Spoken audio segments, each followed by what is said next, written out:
보이냐면요, 늘 보이는 성도님들이 보이지 않아요. 한 주가 보이고 2주가 보여요. 3주 넘는 경우는 조금 상황이 위태로운 상황입니다. 예수님의 심정으로 볼 때 집에 잘 있는 99 어린이, 양에게는 물론 사랑이 많지만 한 마리 잃어버린 양에 대해서 관심이 참 없습니다. 어쩌면 우리도 잃어버린 99마리가 집에 있는 99마리가 아니라 한 마리 어린 양이 되겠었어요. 낭떠러져 있어 매달려 있을 때도 있었고요. 집을 나가서 헤매고 집을 찾아다니는 적도 있었어요. 그 영혼들이 오늘 우리의 마음을 아프게 합니다. 우리 영혼을 찬양할 때 내가 그런 경험이 있지만 하나님 그 영혼들을 향해서 바라보게 하시고 또 헤매고 있다는 그 영혼들에게 회복이 있게 해주십시오. 그리고 예배하는 우리도 동일하게 예배만 드리고 가는 것이 아니라 회복이 있어서 하나님 세상의 능력자로 살 수 있게 해주십시오. 찬양할 때 성령님 나를 만져주셔서 내가 그렇게 되게 하십시오. 나는 고백과 함께 찬양하기 바랍니다.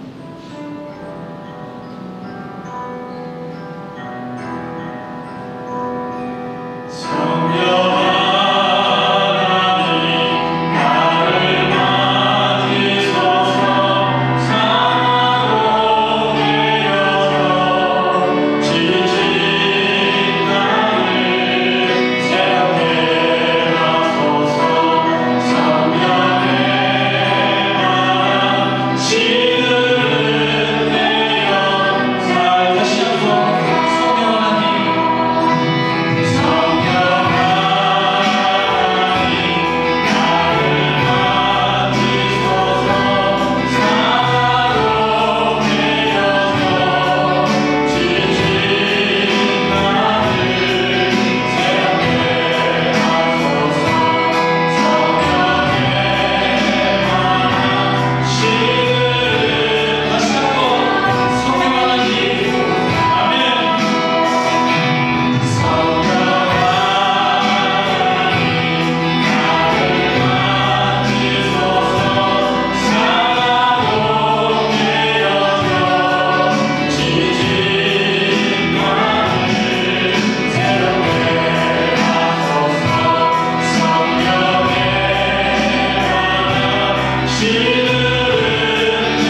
우리 안에 근심이 있을 때, 악을 당하여서, 억울한 일 당하여서, 눈물 나는 일을 당하여서 그것을 바라볼 때 내 마음에 낙심이 쌓이고 그것을 악으로 이기고 싶어 할 때, 눈물로 이기고 싶어 할 때, 유혹으로 이기고 싶어 할 때 하나님께서 우리에게 말씀하십니다. 그것을 향하여서 선하게 이기라고 합니다. 이 모든 세상 가운데 악이 공정하지만 우리 크리스찬들은 그것을 선으로 이깁니다. 그럴 수 있는 용기와 믿음이 내게 있게 해달라고 이 시간 기도하기 원합니다. 내가 눈을 들어서 주님을 바라보며 그것이 내 안에 이길 힘이 되게 해달라고 기도하기 원합니다. 시편에 기자들은 그렇게 기도합니다. 눈물 날 때, 악이 나를 침범해 올 때 하나님 악으로 그것들을 이기게 하시고 하나님 다 갚아달라고 얘기하지만 그들 앞에 기도가 쌓이고 예배가 쌓일 때 그들은 주님을 찬양하고 주님의 마음으로 바꾸고 주님의 생각으로 나를 채우고 그렇게 세상을 향하여서 다시금 발을 내딛습니다. 하나님 이 시간 내 안에 억울한 일이 있고 악한 마음이 있고 원수를 향하여서 내 마음에 분노가 쌓일 때 주님 내 안에 그것을 선으로 이길 수 있게 하시고 예수의 마음으로 이길 수 있게 하여 주시옵소서. 그렇게 세상을 이길 힘을 거기서 찾게 하여 주시옵소서. 오늘 주 예수가 우리 친구를 하셨사오니 그것이 우리에게 위로가 되게 하시고 힘이 되게 하셔서 세상에 승리할 수 있는 힘을 거기서 찾게 하여 주시옵소서. 우리 함께 기도하겠습니다. 하나님 감사합니다. 하나님 그 힘이 어디에서 오는가 바라봅니다. 하나님 악으로 이기는 것이 아니라 아버지 선으로 예수의 말씀으로 승리하게 하여 주시옵소서. 그것이 우리 크리스찬들의 힘이고 능력이 되게 하여 주시옵소서. 피하는 것이 아니라 대면에 이길 때 하나님 선한 감정으로 선한 마음으로 선한 영으로 대할 수 있게 하여 주시옵소서. 아직 부족할지라도 주님 그것이 내 삶 속에서 이루어지게 하여 주시옵소서. 하나님 그것 바라볼 때 하나님 승리가 내 안에 있게 하여 주시옵소서. 억울한 마음이 있을 때 주님 이 시간 위로하셔서 성령님 내 마음을 만져주시고 터치하셔서 하나님 내가 이 시간 예배할 때 주님 위로가 내 안에 있게 하여 주시옵소서. 그것이 하늘을 바라보는 자로서의 삶이 되게 하시고 이 땅 가운데 발을 믿고 살지만 날마다 천국을 소망하며 사는 우리 심령이 되게 하여 주시옵소서. 주님 그것을 바라보게 하여 주시옵소서.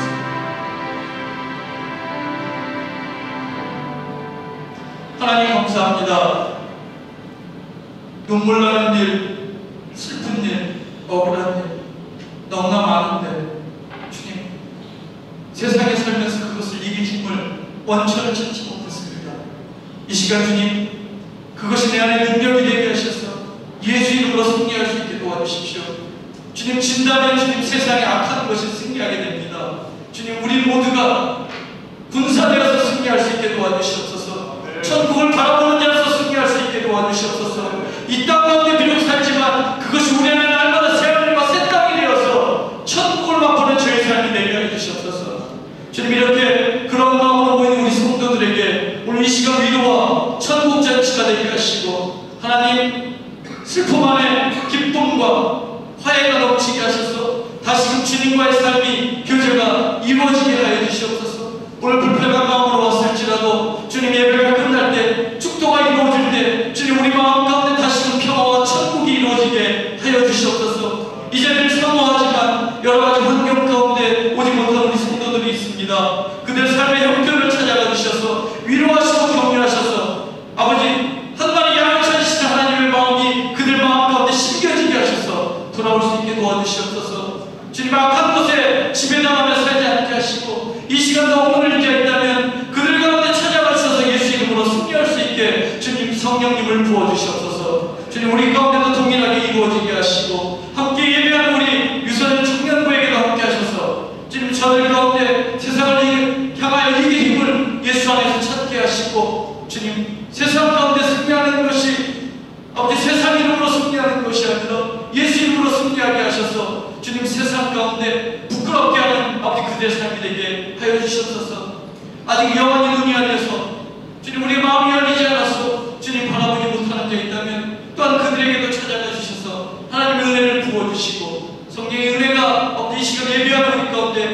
넘치게 하여 주시옵소서. 그것을 향하여 피 흘리며 눈물 흘리며 끝까지 고군분투하는 세상 끝에서 아버지 소리 지르는 우리 선교사님들 삶을 지켜주셔서 그들을 위로하시고 격려하시고 힘주시며 또한 그의 자녀들 또한 아버지 세상 가운데서 다시 한번 이길 수 있는 능력을 거기서 찾게 하여 주시옵소서. 우리도 함께 기도하며 동역할 수 있게 하시고 하나님 천국을 날마다 사모하며 살아가는 저희가 되게 하여 주시옵소서. 이 시간 예배합니다. 예배할 때 하나님 음성 듣게 하시고 갈급한 심령 가운데 생수를 부어 넣어 주셔서 그 가운데 생수의 강물을 넘칠 수 있게 하여 주시옵소서. 그것이 우리만 정신있는 것이 아니라 세상을 향해서 흘러 넘치게 하셔서 그 가운데 세상의 악이 지배당하고 다시 하나님의 영광이 드러받을 수 있게 해주시옵소서. 오늘 예배할 때 하나님 그 영광이 우리에게도 맛보이게 하시고 하나님 우리가 드려지는 모든 기도와 찬송 가운데 오직 주님만 높이는 저희 예배가 되게 하여 주시옵소서. 말씀 전하신 우리 목사님께 함께 하시고 아버지 말씀만이 실리고 생명인 것을 우리가 알게 하소서. 세상 가운데서 설 때 그 말씀으로 아버지 온전히 일어설 수 있게 해주시옵소서. 예배 모든 시종일관 주께 의탁하며 예수님의 이름으로 기도합니다. 오늘 우리에게 주신 하나님의 말씀은 요한계시록 22장 12절로 14절의 말씀입니다. 신약성경 제일 끝장 페이지에 있습니다. 요한계시록 22장 12절로 14절까지 말씀 보시겠습니다. 찾으셨으면 요한계시록 22장 12절로 14절을 한 목소리로 읽겠습니다. 보라, 내가 속히 오리니 내가 줄 상이 내게 있어 각 사람에게 그가 행한 대로 갚아주리라. 나는 알파와 오메가요 처음과 마지막이요 시작과 마침이다. 자기 두루마기를 아는 자들은 복이 있으니 이는 그들이 생명나무에 나아가며 문들을 통하여 성에 들어갈 권세를 받으려 함이로다. 아멘. 여기서가 내일 찬양이 쓴 다음에는 우리 김태호 목사님 알파와 오메가를 아는 인생이라는 제목으로 이제 마지막 우리 설교해 주시겠습니다. 은혜 시간 되겠습니다.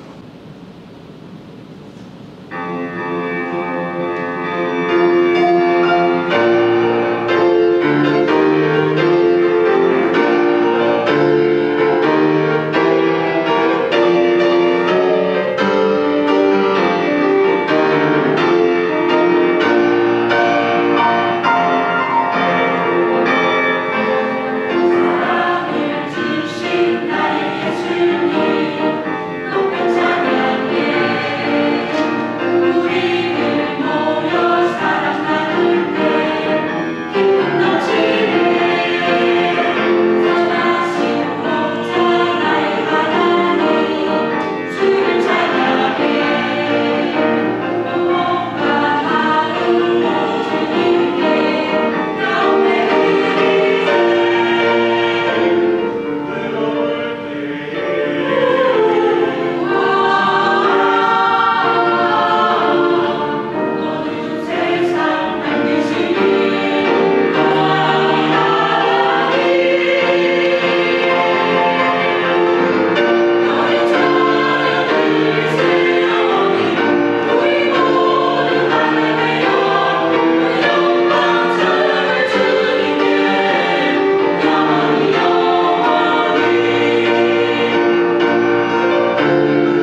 죄송할지 모르다가 이제 매주마다 들을 수 없다고 생각하니까 다시 한번 사발의 찬양이 귀하다는 생각이 들게 됩니다.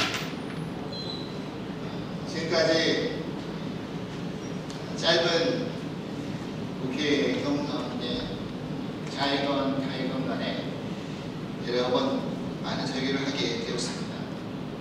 근데 그 많은 설교 가운데 가슴을 떨리게 하는 그런 설교의 시간들이 있습니다. 그건 제 경험으로는 부임 설교할 때와 이임 설교할 때가 아닌가 생각이 듭니다. 그리고 그 설교가 아마 가장 기억에 남는 설교이게 됩니다. 부임해서 인사드리면서 설교할 때는 긴장을 많이 해서 그런지 실수를 많이 했던 기억이 남고요. 또 마지막 떠나면서 마무리하는 설교는 긴장보다는 여러 가지 감정들이 많이 교차해서 아쉬움이 많이 남는 설교를 했을 때가 많이 있었으면 기억합니다. 제가 주사랑교회를 처음 출석해서 예배를 드린 지가 2010년 9월 마지막 주 예배였거든요. 정확하게 만 2년 이 9월 마지막 주 이 예배에서 이렇게 마지막 말씀을 전하며 인사를 드리게 되었습니다.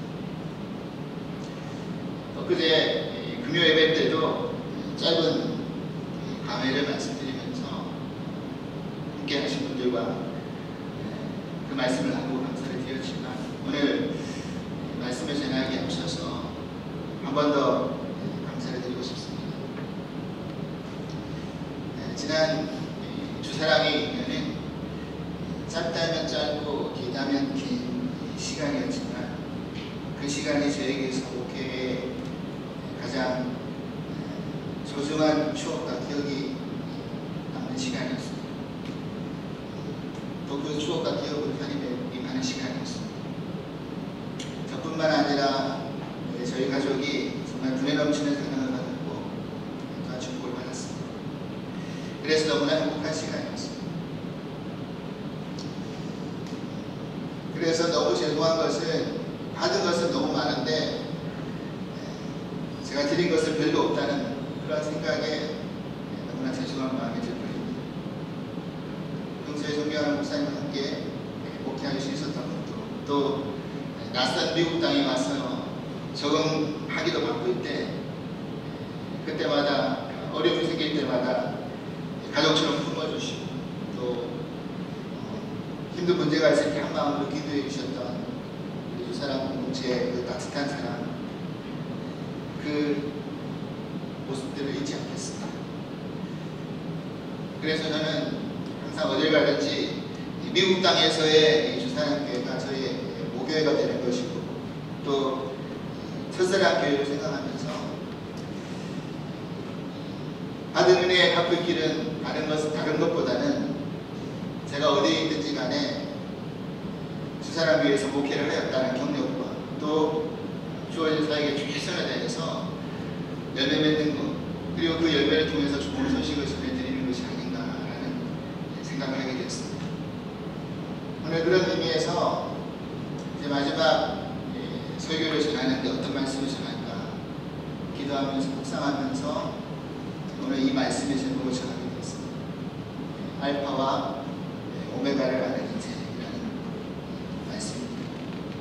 오늘 이 말씀을 나눌 때 서로에게 큰 은혜가 넘쳐나는 시간 될 수 있기를 간절히 바랍니다. 먼저 첫 번째로 우리가 기억해야 하는 것은요. 하나님이 시작과 마지막을 이루시는 분임을 알아야 된다는 사실입니다. 저는 종종 이런 이야기를 들어본 적이 있습니다. 아마 많이 들으셨을 거예요. 미국에 처음 발을 내디딜 때 누가 마중 나오느냐에 따라서 그 사람이 앞으로의 미국 생활에 큰 영향을 받는다는 이야기 들었습니다. 때로는 그 사람의 직업을 따라가기도 하고요. 또 그 사람과 관계된 여러 사람들을 만나서 그렇게 그 일을 해나가는 것을 볼 수가 있습니다. 이 자리에 계신 분들 중에서도 처음 나온 그 사람 때문에 때문에 교회를 출석한 사람도 있을 것이고 또 그와 관계된 분야에서 일을 하는 그런 사람도 있을 거라고 생각합니다. 지금도 잊혀지지 않습니다. 제가 가족들과 함께 2년 전에 미국에 처음 땅을 밟았을 때 공항에 마중 나오신 분이 바로 이정환 목사님이셨습니다. 그 당시 저는 한국에 있을 때 하와이에 계신 줄만 알았어요. 근데 먼저 전화가 오셨어요. LA로 오게 되셨다고. 근데 제가 아는 목사님을 통해서 미국 온다는 소식을 듣고 기뻐서 전화를 주신 거였어요. 언제 오느냐고 물어보시고 직접 마중 나오시겠다라고까지 말씀해 주셨습니다. 얼마나 감사한지 몰랐습니다. 특별한 LA 연고도 없기 때문에 어떤 분에게 부탁해야 될까 아니면 택시를 타고 들어가야 될까 이렇게 고민하다가 목사님 직접 이렇게 전화까지 주셔서 말씀해 주시니 얼마나 감사한지 몰랐습니다. 죄송하게도 비행기 도착 시간이 한 저녁 늦은 10시쯤이었던 것 예정 시간이에요. 근데 경유한 비행기라서 연착을 했기 때문에 거의 사정이 다 된 시간에 도착하게 되었습니다. 혼자 온 것도 아니었고 가족 전체를 이끌고 게다가 뭐 가방도 이민 가방 6개에다가 캐리어 4개에다가 한 10개 이상의 가방을 치고 이고 밀고 가족들과 같이 오는데 이렇게 된 시간에 아무도 없었으면 어떻게 될까라는 그런 막연함에 그런 마음도 있었지만 그래도 목사님 기다려주시겠지 늦었지만 반갑게 맞이해 주시더라고요.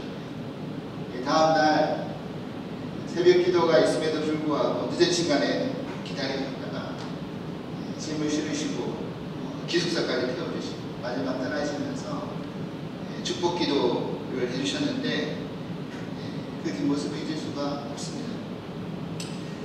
지금 생각해보면 큰 신뢰를 못한 것이 참 죄송했던 것인데 아마 그 당시에 목사님 기쁜 마음으로 품어주시고 이해해 주셨으리라고 생각합니다. 설마 그때 내가 왜 나갔을까 후회하고 있습니다. 생각해보면 목사님과 인연이 참 제가 학교 직속 후배도 아니고 그저 부임 당시 그냥 전도사와 교육목사로서의 그런 한 달 당시의 만남의 시간이었는데 이상하게 마치 그 끈이 끊어지지 않고 지금까지 이어진 것을 보면 이게 단순한 인간적인 연은 아니었다라고 생각이 듭니다. 제가 왜 이 말씀을 드리냐면요. 지금 와서도 생각하는 것이고 늘 고백할 수 있는 이야기지만 그 모든 것이 하나님이 인도하시니 또 그 나중도 하나님의 인도하심이었다는 사실이었다는 것입니다. 목사님을 만나게 하신 것도 하나님의 인도하심이었고 또 이렇게 같이 미국 땅에서 목회할 수 있는 것 이렇게 마지막 마무리를 은혜롭게 할 수 있는 것도 하나님의 은혜였다고 생각이 듭니다.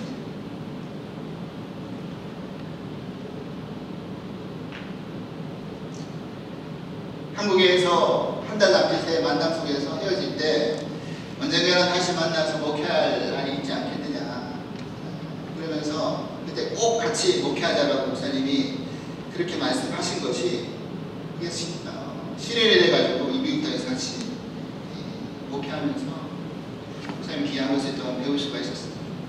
제게는 큰 은혜였고요. 왜 그렇게 하셨을까?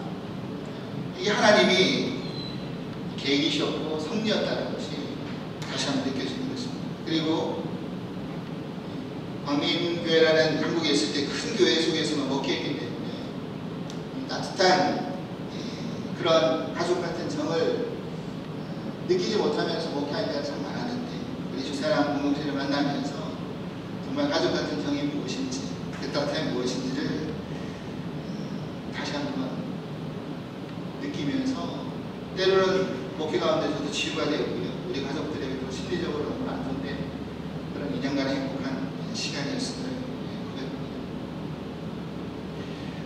사랑하는 여러분, 이 사회의 많은 사람들은요 인생의 시작과 끝은 때로는 우연 아니면 내 계획과 내 힘으로 되어진다라고 생각하는 사람들이 많이 있습니다. 하지만 하나님을 믿는 우리들은 우리의 만남, 우리의 학업, 우리의 직장, 우리의 사업도, 우리가 시작하는 어떤 것도 하나님이 시작이시고 하나님이 끝이시다. 이것을 믿는 것이 아니겠습니까? 나의 계획만 된 것도 아니고 하나님의 계획 가운데 내가 기도하면서 하나님이 돌보아주시고 인도해 주셨다는 이 고백, 그리고 마지막에 시작도 하나님이셨듯이 이 마지막에 모든 결국에 마지막도 하나님께 영광을 돌려드리는 것이 믿는 자가 가져야 될 믿음의 신앙이 아니겠습니까?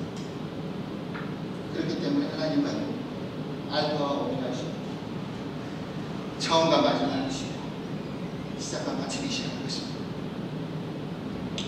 우리가 가져야 될 믿음 가운데 놓치지 말아야 할 믿음이 있습니다. 그건 뭐냐면 창세기 1장 1절에 등장하는 말씀, 하나님이 최초에 천지를 창조하셨다는 그 말씀, 이 믿음은 놓치지 말아야 되는 것입니다. 또 히브리서 9장 27절 말씀, 사람이 한 번 죽는 것은 정한 이치인데 그 후에는 심판이 있다라는 이 말씀, 그리고 오늘 본문 말씀처럼 내가 속히 오리니 내게 줄 상이 있어 각 사람에게 그가 행한 대로 갚아주리라는 이 말씀. 여러분, 믿음이라는 것은 이 시제가 분명해야 된다는 것입니다. 내 믿음의 과거의 시제와 내 믿음의 현재의 시제와 내 믿음의 미래의 시제의 정의가 분명해야 된다는 것입니다. 다시 말해서 내 믿음의 과거는 하나님이 태초를 창조하시면서 나를 지으시고 만드셨다는 이 믿음.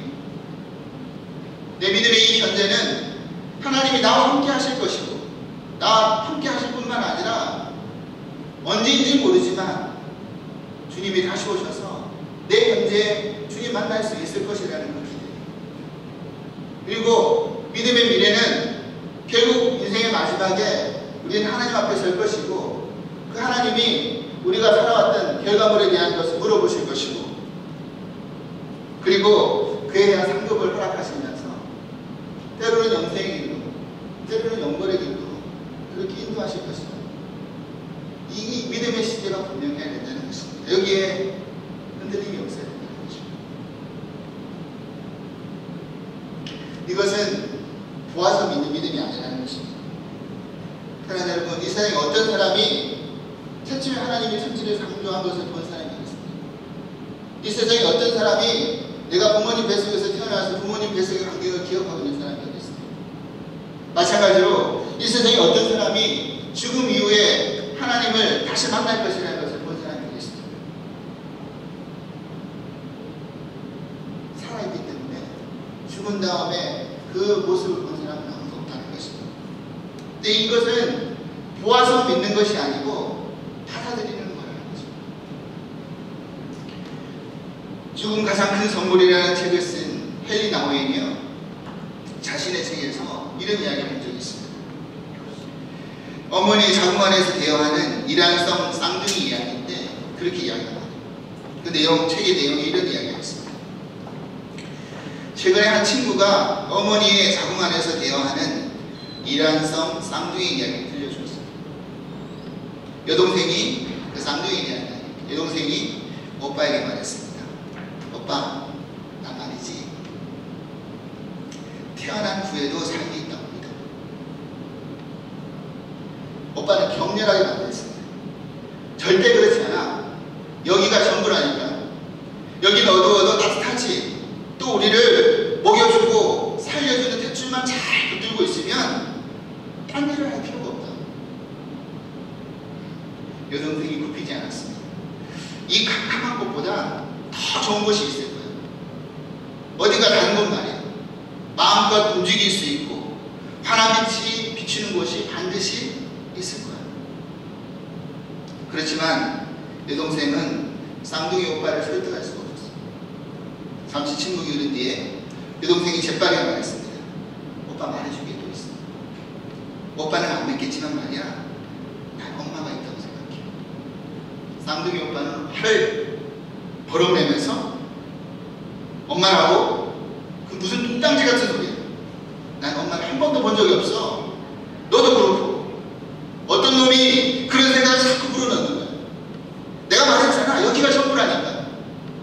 왜 늘 그 이상을 말하는 거야? 이것을 알고 보면 그렇게 나쁜 것도 아니야. 우리에게 필요한 게 다 있으니까 그러니까 여기에서 만족하자. 여러분, 상상으로 쓴 이야기라고 할지라도 우리는 다 어머니의 뱃속에서 살아가면서 어머니의 존재를 보아서 믿는 것입니다. 이 세상을 보아서 믿는 것입니다. 그런 게 아니라는 것입니다. 우리가 이 세상을 태어나는 순간, 또 우리 낳으신 부모님을 보는 순간 받아들이는 것이죠. 경험해서 보아서 믿는 게 아니에요. 그것을 받아들이는 인생은 제대로 된 인생을 살아갈 수가 있지만, 그것을 받아들이지 못하는 인생은 그냥 뒤죽박죽으로 제멋대로 살아갈 수밖에 없다는 것입니다. 하나님은 그렇습니다. 하나님이 우리를 지으셨고, 또 우리의 간단한 것이고, 또 우리를 인도하실 것이고, 모든 일의 결국을 이루실 것이라는 것을 믿고 알고 받아들이고 행하는 인생. 이 인생을 살아갈 때 참된 기쁨이 있고 만족이 있고, 때로는 힘들어서 쓰러지는 한이 있다 할지라도 다시 일어날 용기가 생기는 것이고, 또 그 하나님을 의지하고 모든 것을 이루어 나갈 수 있으리라 믿습니다. 이 같은 믿음을 속에서 믿음을 가지고 함께 걸어가실 수 있는 저와 여러분이 되시기를 간절히 축원합니다. 두 번째 우리가 기억해야 될 것은요, 우리 인생의 시작과 마침을 잘 알아야 된다는 사실입니다. 창세기 16장을 읽어보면요, 사레와 그 여성 하갈의 이야기가 등장합니다. 여러분 이야기 하실 것입니다. 하갈이요, 이스마엘을 잉태하고 나서 아브라함의 아이를 낳지 못한 사레를 멸시하다가 사레의 화를 입어가지고 집에서 쫓겨나게 됩니다. 근데 광야에 이르렀을 때 하나님의 사자가 나타나서 이런 질문을 던집니다. 뭐라고 질문하느냐면요, 하갈아, 내가 어디서 와서 어디로 가느냐? 너는 어디로부터 와서 어디로 가는 것이냐? 라는 질문을 던집니다. 하갈의 대답은 그랬습니다. 여주인 사레를 피해서 지금 도망하고 있습니다. 사레로부터 나왔지만 어디로 갈지는 모르겠다는 고백이었습니다. 그때 사자가 뭐라고 답을 해주냐면요, 너는 여주인에게로 들어가서 복종하라고 말합니다. 저는 이 구절을 묵상하면서 우리 인생의 존재 목적에 대해서 깊이 생각한 적이 있습니다. 나는 어디로부터 와서 어디로 가는 것입니다. 저는 지금 이 답을 분명히 알고 있습니다. 이 자리에 앉아 계신 분들은 또한 이 답에 대해서 정확하게 알고 계시리라고 믿습니다. 그렇다면 우리는 이 답을 알고 있다고 한다면 우리 인생의 주인이 누구인지를 바로 알아야 된다는 것이죠. 우리 인생의 주인은 내가 아니라 하나님이시라는 것입니다. 그래서 그 하나님께 순종하면서 살아갈 때 가장 온전하게 살아갈 수 있다는 사실입니다. 하지만 우리는 어떻습니까? 하나님이 인생의 주인이라는 것을 자꾸 부인하고 싶어 합니다. 그리고 나의 나름도 하나님의 은혜가 아니라 내가 잘나서 잘 된 것인 줄 알고, 내가 능력이 있어서 잘 된 것인 줄 알고, 내가 힘이 있어서 다 된 것인 줄 안다는 사실입니다. 그리고 하나님이 있어야 될 자리를 하나님을 끌어내리고 내가 그 자리에 앉아서 하나님이 없다라면서 살아갈 때가 얼마나 많이 있어요. 마치 성경의 하가처럼. 하가가 몸쪽으로 끝날 수밖에 없는 인생이었지만 여주인 사례의 은혜를 입어가지고 남편 아브라함과 동침할 수 있게 되고 또 그래서 이스라엘을 잉태할 수 있었고 신분이 상승될 수 있는 기회를 붙들었는데 이것이 자기가 이뻐서 잘나서 그렇게 된 줄 알고 은혜를 베푼 주인을 멸시하고 자기가 주인이 안 되려고 하다가 결국 그 집에서 쫓겨나는 것 같았어요. 그때 하나님의 천사가 깨우쳐 주는 거죠. 다시 주인에게로 돌아가 복종을 순종을. 여러분 그렇습니다. 우리는 어디서부터 와서 어디로 가는 것입니까?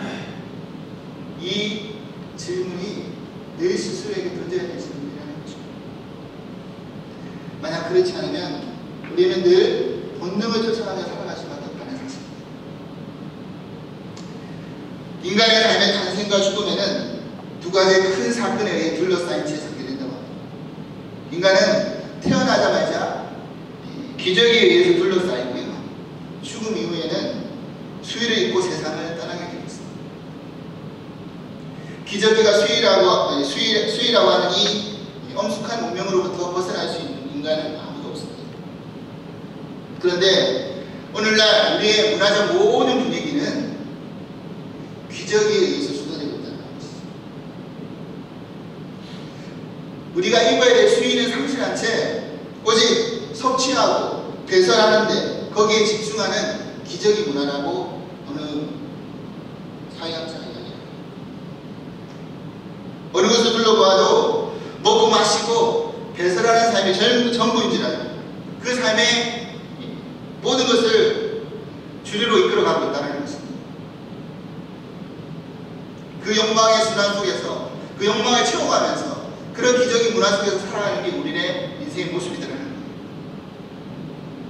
이 땅에서 천년만 만년 살 것 같지만 언젠가 우리는 수위를 입어야 된다는 그 당연한 진리를 외면한 채 애써 외면하면서 살아가는 것이 우리의 모습이 아닙니다. 이런 요즘은 그렇기 때문에 이 기적의 문화 속에서 방향을 잃고 헤매는 사람들에게 수위를 입혀주는 작업을 해야 된다라는 말을 했다고 합니다. 수위를 입혀주는 작업. 이게 뭘까요? 결국 우리는 수위를 입을 수밖에 없다는 존재를 깨닫게 하는 것입니다. 또 그 사실을 깨달을 때 우리 인생이 경배해질 수밖에 없다는 사실입니다. 창세기에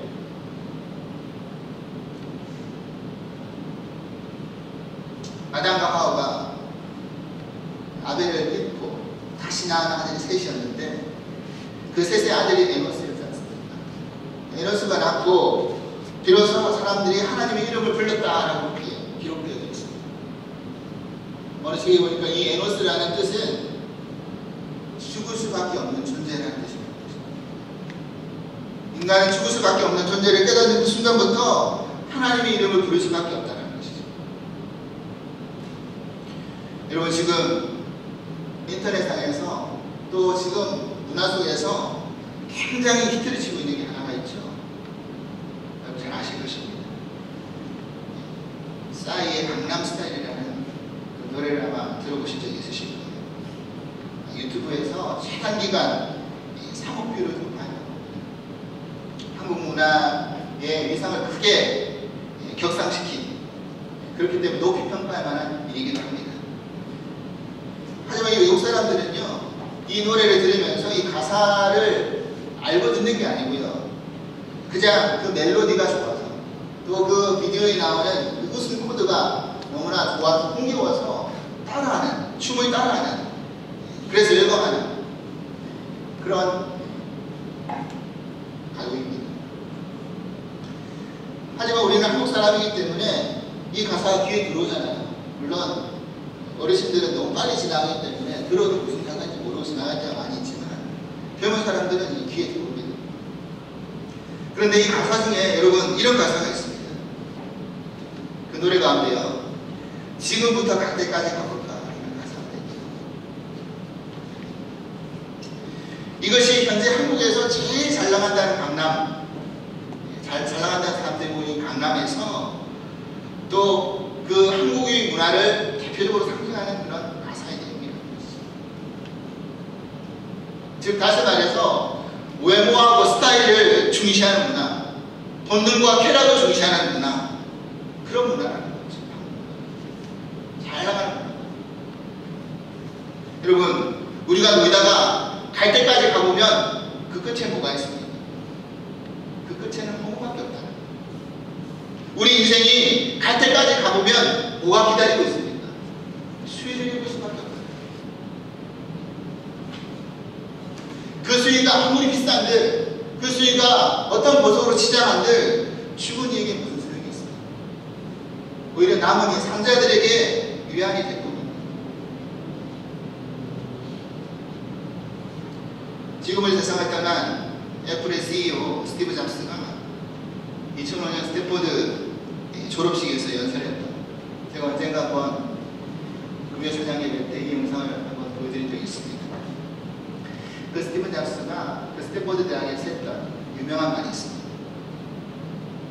그가 이런 이야기를 했습니다. 내가 17살 되었을 때 나는 이런 비슷한 것을 읽은 적이 있습니다. 만일 당신이 매일을 삶을 마지막 날처럼 산다면 언젠가 당신은 대부분의 옳은 삶을 살았을 것입니다. 나는 그것에 강한 인상을 받았고 이후에 33년 동안 매일 아침 거울을 보면서 나 자신에게 이렇게 말했습니다. 만약 오늘이 내 인생의 마지막 날이라고 한다면 내가 오늘 하려는 것을 할까? 그리고 여러 날 동안 그 답이 너 아니오라고 이어진다면 나는 어떤 것을 바꿔야 한다는 것을 알게 되었습니다. 내가 곧 죽을 것이라는 것을 생각하는 것은 내가 내 삶에서 큰 결정을 내리는데 큰 도움이 되었습니다. 모든 외모의 기대, 자부심, 좌절, 실패의 두려움, 그런 모든 것들은 죽음 앞에서는 아무것도 아니기 때문에 진정으로 중요한 것들만 남기게 됩니다. 스티븐 잡스는 이 당시에 치장암에서 거의 완치가 되어서 회복했다라고 그렇게 고백하고 있습니다. 하지만 그런 그도 정말 누구보다 잘 나가는 애플의 CEO로서 남부러 하지 못하는, 남들이 부러워하는 그 자리에서 남들이 쉽게 만질 수 없는 그런 부귀를 누렸지만 그로부터 6년 뒤에 하나님의 부르심을, 하나님의 그 부르심 앞에 순종할 수밖에 없는 나약한 인간일 수밖에 없습니다.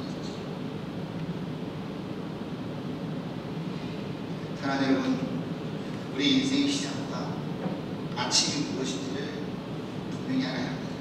그리고 그 시작과 마침 가운데 우리 인생의 주인이 누구시고 또 그 주인 앞에 내가 순종하면서 살아갈 때, 그리고 매일매일 주어지는 은혜에 감사하며 주어진 인생을 살아갈 때 그 인생이 정말 행복한 인생이라는 것을 기억하십니다. 여하튼 믿음으로 살아가실 수 있는 저와 여러분이 되시길 하나님 축복드립니다. 끝으로 모든 것의 끝이 있으면 또 다른 시작이 기다리고 있다는 것을 우리는 알아야 된다는 것입니다. 하나님은 만물을 창조하실 때 반복이라는 수레바퀴를 굴려야만 살 수 있게끔 만들어 놓으셨습니다. 우리 인생은 사실 매일매일 크고 작은 반복의 연속 속에서 살아갑니다. 우리는 한순간도 들숨과 날숨을 반복하지 않으면 살아갈 수가 없습니다. 우리는 계속해서 물을 반복해서 마시지 않으면 살아갈 수가 없습니다. 우리는 매일매일 먹는 것을 반복하지 않으면 살아갈 수가 없다는 사실입니다. 매일매일 자는 것을 반복하지 않으면 살아갈 수가 없습니다. 그렇게 시간이 반복되고 계절이 반복되고 해가 지고 뜨는 것이 반복되고 지구가 자전하고 공전하는 것이 반복되고 모든 만물과 인생이 이런 반복의 연속 가운데 살아가고 자라나고 성장하는 것임을 볼 수가 있습니다. 우리 인생을 크게 보면 역시 반복이더라는 것입니다. 제가 고등학교에서 목회를 할 때 우리 아이들을 데리고 장애우 봉사활동을 간 적이 있어요. 그때 했던 그 장애우 원장님의 그 말씀이 잊혀지지 않습니다. 근데 그분이 그런 이야기를 했어요. 우리가 질문을 했더니 아이들 질문을 했어요. 원장님, 이렇게 지체 장애우 아이들을 돌보는데 힘들지 않으세요? 그러니까 그분이 그런 얘기를 했어요. 나도 어차피 나이를 먹으면 장애를 가질 수밖에 없는 생각입니다. 우리는 결국 태어나면서 도움을 받으면서 살아갈 수밖에 없는 인생. 결국 마지막 때는 도움을 받으면서 살아갈 수밖에 없는 인생이 되잖아요. 태어날 때도 도움 받으면서 살아갈 수밖에 없지만 우리의 마지막도 남을 의지하고 도움을 받으면서 살아갈 수밖에 없는 인생. 인생의 큰 것도 역시 반복이라는 거죠. 결국 이 반복이 있기 때문에 모든 것에 끝이 있으면 또 다른 시작이 있다는 것을 말해주는 거죠.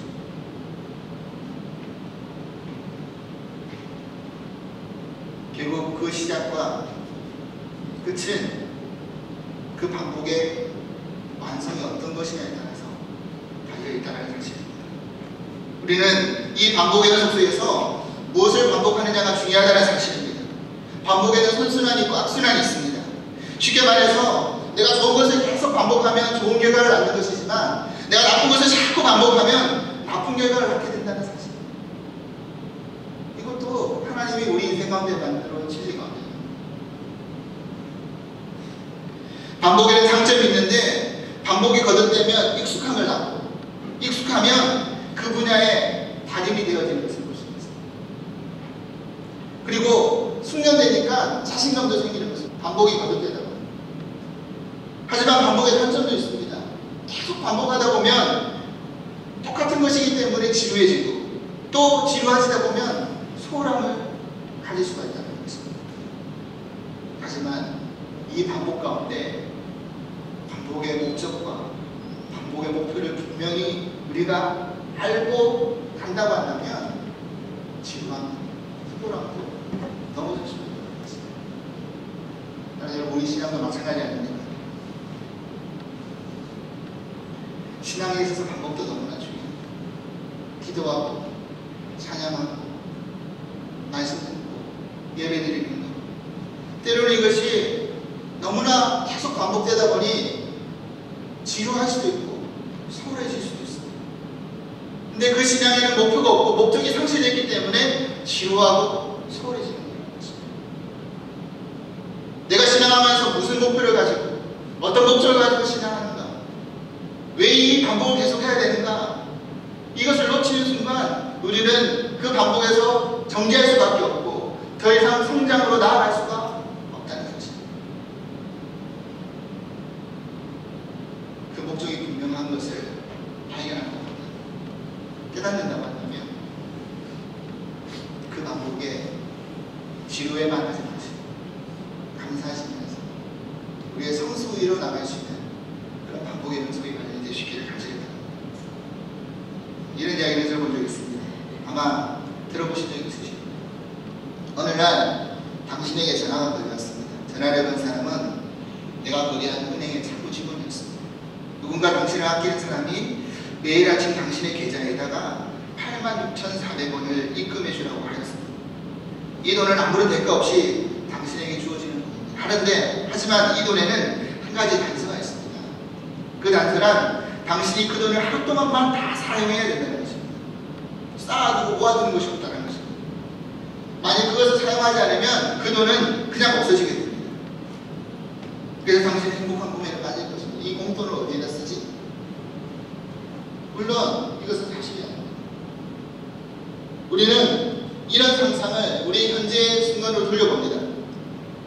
우리를 매우 사랑하시는 분, 우리 인생 가운데 우리 인생을 아시는 분은 우리에게 매일마다 86,400초, 다시 말해서 24시간이라는 시간을 우리에게 주시더라는 것입니다. 채워주시더라는 것입니다.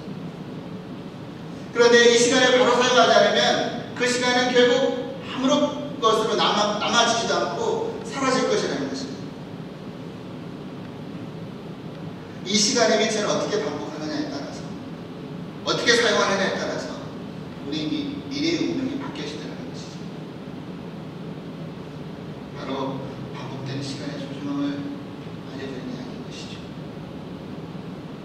영국의 극작가였던 버나드 쇼가 기자들로부터 당신이 죽으면 당신의 묘비명에 무엇이라고 적힐 것 같습니까? 라는 질문을 받았습니다. 다방면에 걸쳐 다양한 업적을 남긴 이기 때문에 어떤 업적이 제일 기억이 될 것 같느냐는 요지의 질문이었던 거죠.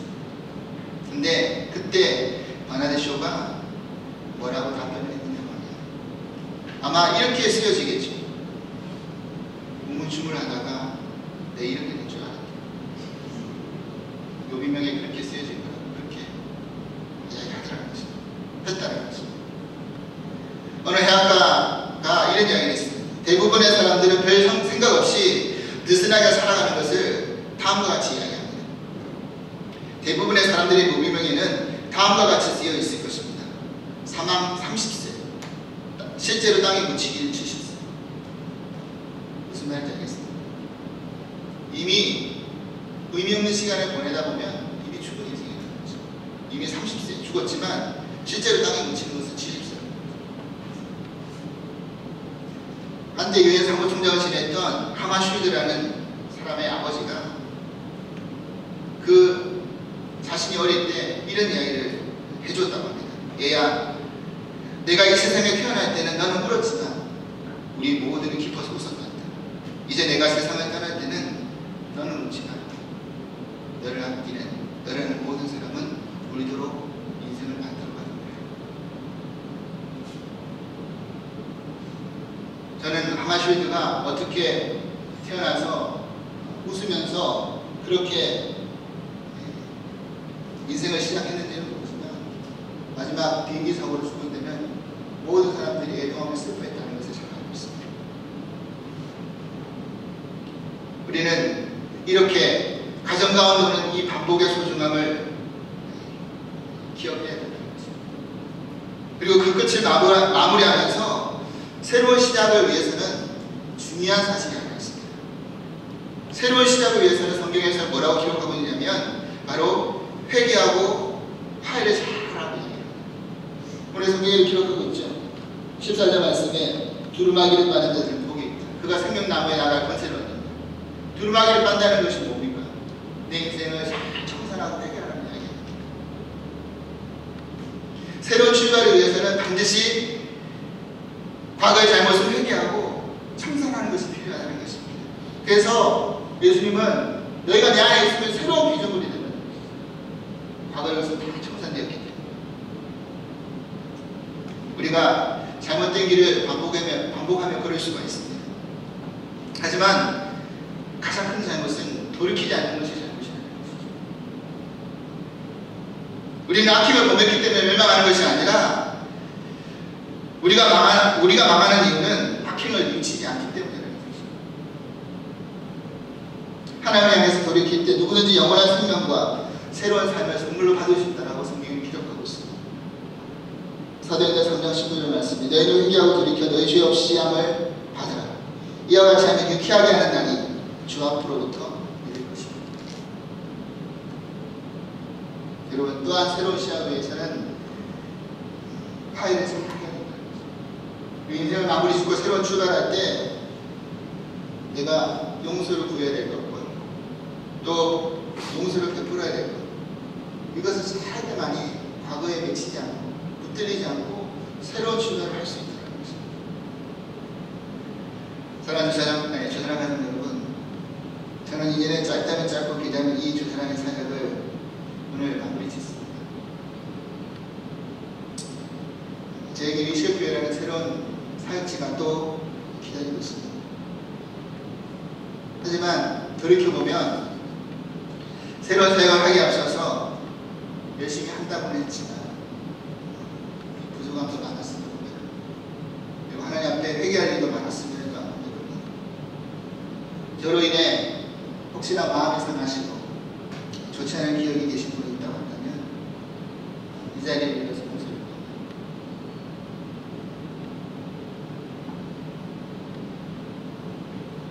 세영아 옷을 찢어서 미안하다.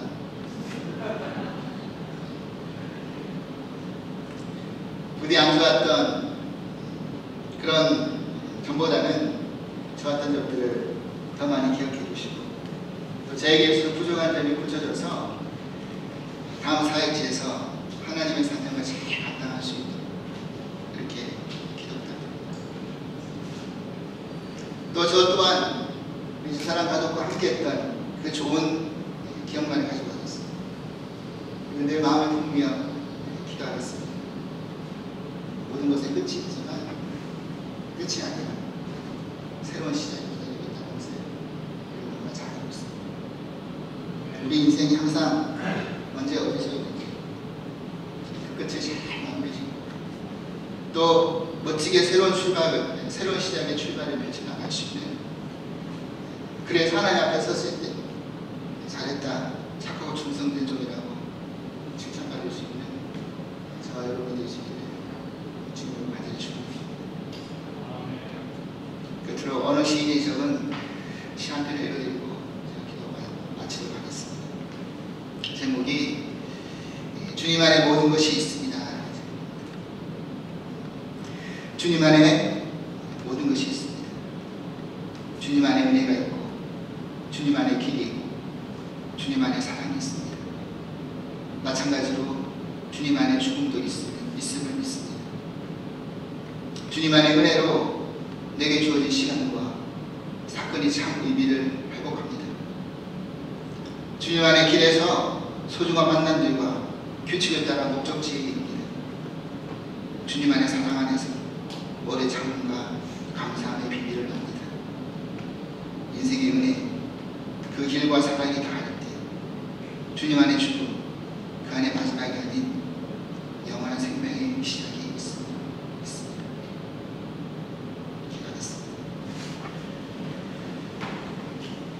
고마우신 하나님, 우리에게 알파와 오메가가 무엇인지를 알게 하시고 처음과 나중이요 시작과 끝이요 또 마침임을 알게 하신 하나님 은혜 참으로 감사드립니다.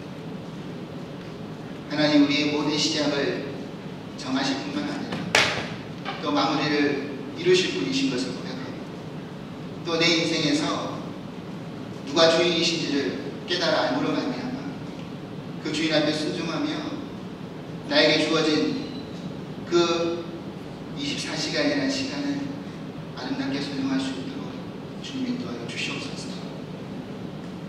끝이 있지만 우리에게 또 다른 새로운 시작이 기다리고 있음을 믿습니다.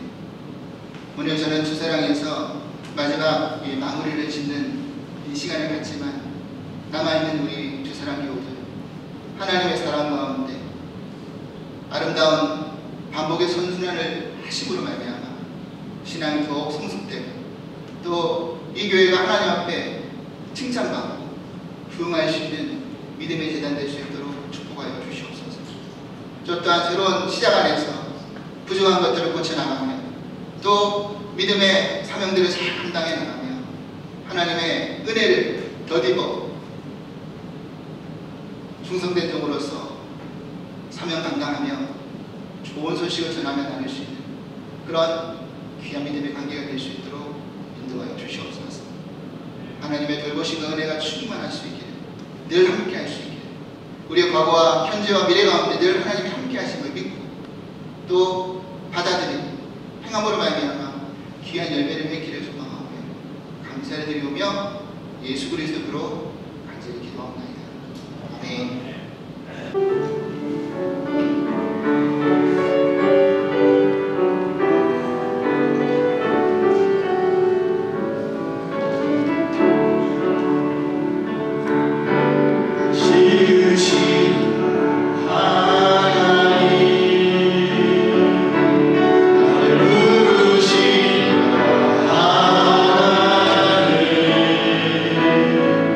나를 보내시는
마지막에도 저희 여사님이 계실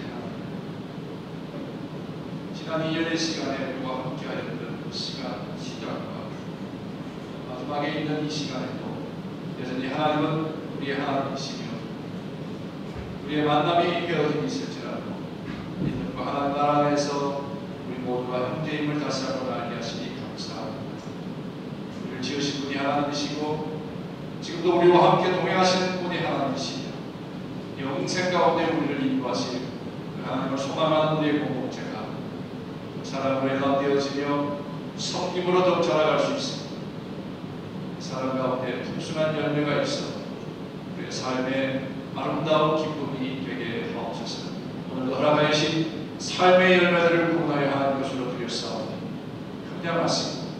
이 가운데 하나님의 이름을 따라 하나님의 약속은 언약의 예물들이 있사오니 그 약속대로 하나님 우리가 황충의 날과 기한들의 열매가 떨어지게 하시며 우리에게 흘러 넘치는 주의 복으로 함께 하옵소서.